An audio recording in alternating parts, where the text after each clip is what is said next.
Am I the a-hole for not backing my wife up when our son says she's no longer his mother? Hi, so I think my wife has single-handedly the cause of all her problems. I'm done pretending I'm at fault. Kind of done with her in general, and I see divorce at the horizon like a bright sunrise. So me and my wife got together in college. Things were fine, and I proposed when I was 23 and she was 22. People might say that's young, and yeah, probably, but we didn't get married until we were 25 and 26. Well, she got pregnant at 24 and we had a son. I want to say, I didn't force her to have him. I told her I'd love to have him. Personally, I was ready, but if she wanted to wait a bit, I'm okay with that too. She chose to go through with the pregnancy. We started getting ready for the baby, and I told her because of our living situation, if she wants, she can go back to work and continue her career. We can afford a long-term babysitter. Our living situation is, my aunt and uncle are successful and they own a second home where we live. We just pay bills like electricity and stuff. Not bad at all, so we have extra cash. She said no, she wants to stay with our son and be a stay-at-home mom. Sure, I don't care. I'm fine with that. Bond with our baby. Well, she got PPD and didn't bond with the baby. I told her to go to therapy because this wasn't going to fly. Me bringing in 100% of the money, me paying 100% of the bills, me taking care of our baby 100% of the time that I'm at home. She didn't want to work, and she refused to care for the baby, so I had to get a babysitter every Monday through Friday anyway. I was sympathetic at first. I get it, having a baby is difficult. But 2 years of that and you start resenting them for not doing anything and refusing to get help. Constant fighting about her doing nothing and how I'm tired of being with her. I told her at one point it was either get help or I'm divorcing her and she can go back to live with her parents at the age of 27, which they've made it aware they won't be happy with that. She went back to work but not her college degree career. No, she chose to work at the local cigarette shop store. At this point, I just didn't care. It was something good enough. I just became indifferent. We stopped being intimate. We stopped talking about anything other than our son. We're basically roommates. That's our marriage. He's now 17. Me and my wife got into it because I told her I'm done. Completely done. Our son is almost 18. He's preparing himself for college, which is completely paid for by me and his grandparents. And when he's gone, I'm gone. She freaked out. Told me I'm worthless. She wishes she never met me. She hates she got pregnant and wished she aborted our son when I told her she could. He overheard, obviously, and he came out and yelled at her and told her, "Fine, have it your way. You're not my mother anymore. Go F yourself." Well, in my opinion, reap what you sow. She's now upset he wants nothing to do with her. It's been 2 months and he does not talk to her or interact with her in any way. He works a part-time job, he buys everything he needs, he has his own car, he doesn't need her for anything. If he needs something, he asks me for extra cash for help with his car, things like that. But he avoids her like the plague. She's mad at me and wants me to make him talk to her, and I said me and her are done, which I've made clear. I don't know what she's expecting from me, but if he's also done, then maybe she shouldn't say things she doesn't mean. If he wants to forgive, then he can, but I'm not going to make him, or even suggest that he should. He's old enough to make his own decisions and understand his feelings.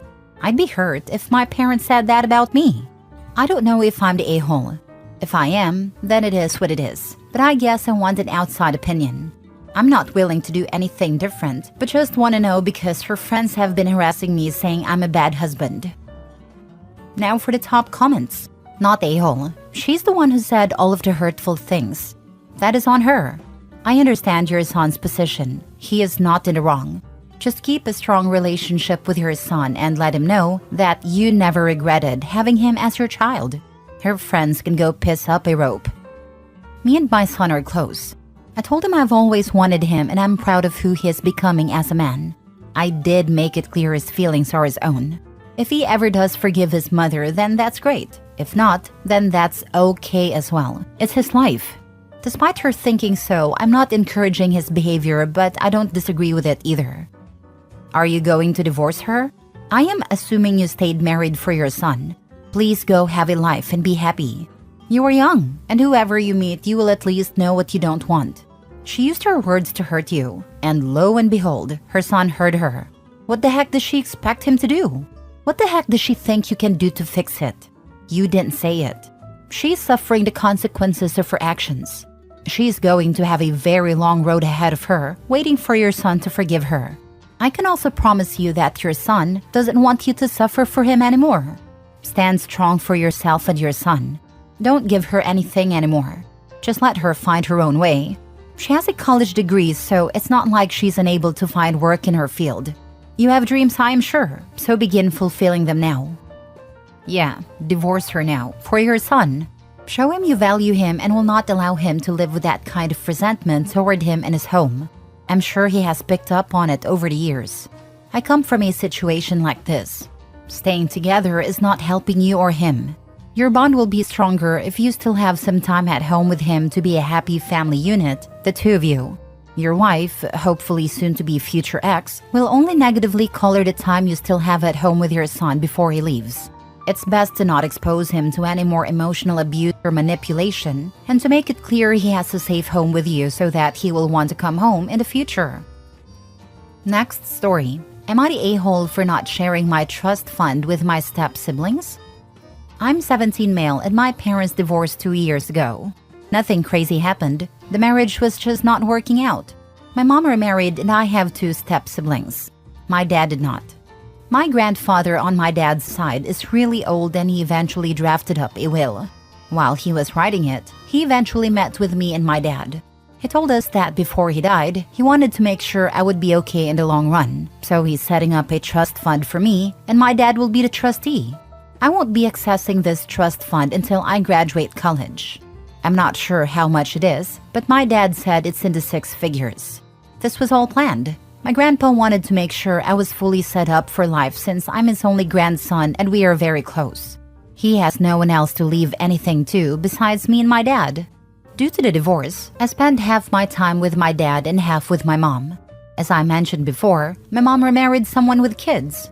My step-siblings are around my age, and while I get along with them okay, we're not super close. They're cool at all, and I don't have any dislike towards them, but I don't really see them as my siblings. They don't see me that way either. Recently, my mom ended up finding out about my grandpa's plans to leave me a trust fund. My stepdad and her sat me down on the couch and said we need to discuss my trust fund. They told me since I'm getting a lot of money, I should share it with my step-siblings. Their reasoning is that we're all family now, and it wouldn't be fair for me to have all this wealth while my step-siblings get nothing. They feel that since my grandpa is giving me such a valuable asset, I should use it to help everyone out. Especially because my step-siblings aren't in a good financial situation and will need to afford college. While I understand where they're coming from, I don't think it's fair to expect me to share the property. This trust fund is coming from my grandpa, who has no relationship or obligation to my step-siblings. He specifically wants me to have it, and it feels wrong to go against his wishes by giving part of it away to people he's not connected to. I also can't access this money until I graduate college, so it's not like I can even do anything with it right now. They want my money to pay for their kids' colleges, but by the time I access the money, they would have graduated college by then, or have been in their last year. Also, they are saying my step-siblings are in a bad financial situation, but this isn't completely true. They may not be able to afford a lot of colleges, but they can definitely go to a state school, and that's still really good. When I told my mom and stepdad how I felt, they got upset and said I was being selfish and not thinking of the family as a whole. They think I'm being greedy for wanting to keep everything for myself, even though I don't feel like it's their place to ask me to share something that was never meant for anyone but me. I told my dad and grandpa about it, and my grandpa was angry and called my mom and stepdad and told them that the trust fund is for me and no one else, and they have no right to it. Obviously, I'm conflicted. I don't wish anything bad on my step-siblings, but my grandpa obviously left me money to give me a head start in life. After college, that money will be super useful for investments, housing, and other stuff. If I use it to pay for my step-siblings' college, I probably won't have much left. My mom and stepdad are being cold towards me and my step-siblings have no idea what's going on. I'm starting to reconsider now because I don't want to ruin the relationship with my mom and her husband. Am I the a-hole? Not the a-hole, but tell your dad and grandpa. My guess is grandpa will bring the hammer down. I would. Pretty sure mom's request was foreseen by granddad, and a big part of the reason he set the trust up in the way he did. Definitely talk to dad and granddad. Whatever you do not share that money. Tell your father. What your mother is doing is pure manipulation and disgusting. She should be ashamed to call herself your mother. Such a disgraceful POS. Not a-hole. Involve your father. I did. He called her and basically yelled at her for it.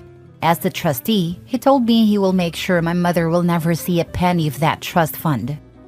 Since you are 17, see if you can live with your father full-time.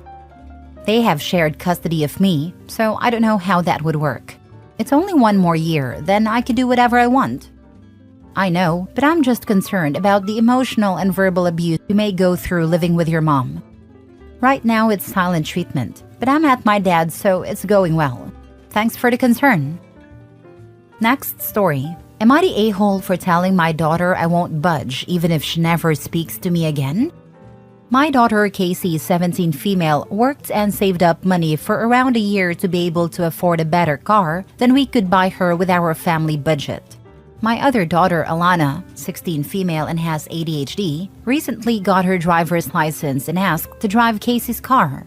Casey allowed it, but Alana ended up having a bad accident around 6 months ago, which basically rendered the car unusable. The insurance payout wasn't nearly enough to cover the replacement, and with Alana's medical bills from the accident, thankfully there was no permanent damage, just a broken arm and leg. There was no way we could afford to replace Casey's car immediately. Alana was very apologetic to Casey, and so were we, since we couldn't afford to replace her car. Casey didn't accept our apology, and has been basically avoiding us, skipping family dinners, and pretty much pretending that her mom, Alana, and I don't exist, and only talks to us if she needs a form signed for school.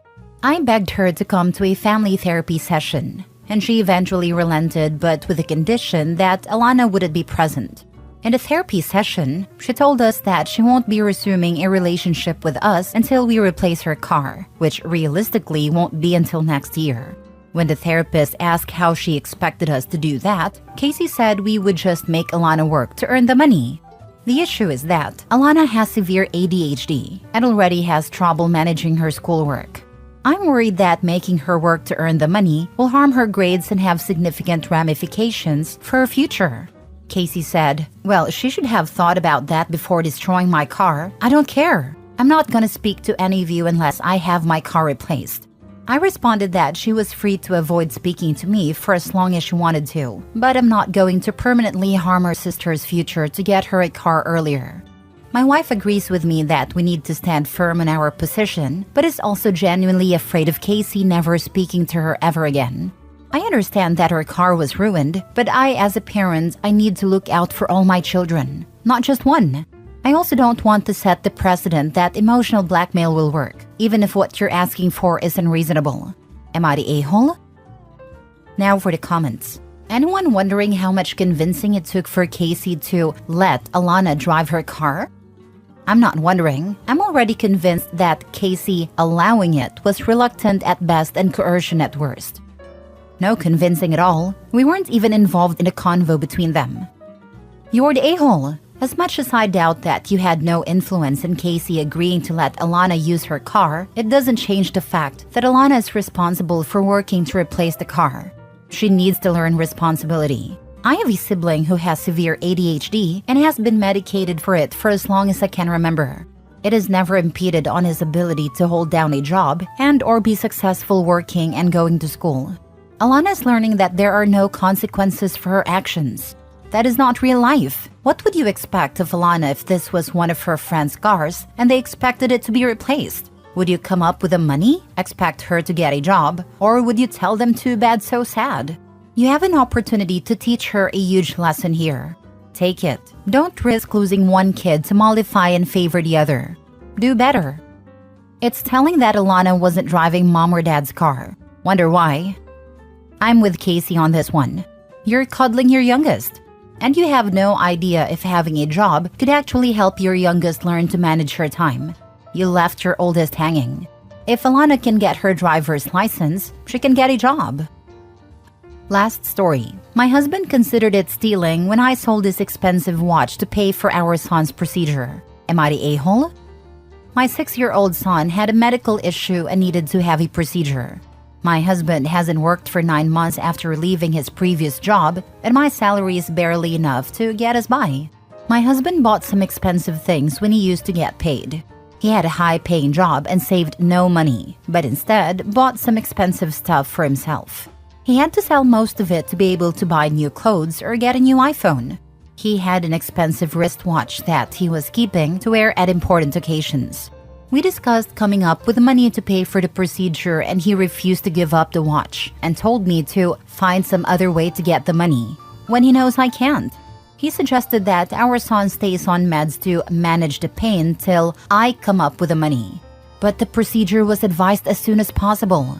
I just could not bear seeing my son going through so much pain, so I went ahead and sold the watch and paid for the procedure. My husband found out and immediately said that he considered this stealing and said that he won't look at me the same anymore. He didn't yell or react harshly, just kept saying that I committed theft and that I overstepped and betrayed his trust. After that, he stopped saying anything else to me, just that what I did was stealing. His family sided with him, and his mom, whom I'm not on good terms with, suggested that he either divorce me or get a lockbox to keep his stuff safe, since I stole from him before. I was so devastated by how I was treated and thought that I was doing the right thing. Now he's making me feel like what I did was really stealing, regardless of the reason why I did what I did in his opinion. Was it really stealing? Am I the a-hole? Take up your mother-in-law's advice and divorce him. He was happy to see your son, who I presume is also his, in pain for the sake of a watch. Ask yourself what he actually contributes to the marriage or your and your son's life. He's a mooching mama's boy, and you deserve more. OP is already supporting the household on her income alone. Getting rid of the mooch will save her money on food expenses. She definitely needs to move all her income into a lockbox, aka a separate account to stop him stealing it, if not already done that. As said, trust is blown. Not a-hole. It may or may not have been stealing legally speaking. But morally, you did the right thing. I would have done the same in your situation. Your husband suggesting jeopardizing your son's health and subjecting him to unnecessary suffering for the sake of a freaking watch is sick. I would 100% steal to pay for my son's surgery if he was sick and in pain, and I wouldn't feel bad about it. Especially if the person I was stealing from was the other parent. I mean, honestly, is it even stealing in this case? I don't think it is. I know this sounds bad, but I'd sell myself if it meant my kid wasn't in pain and save them.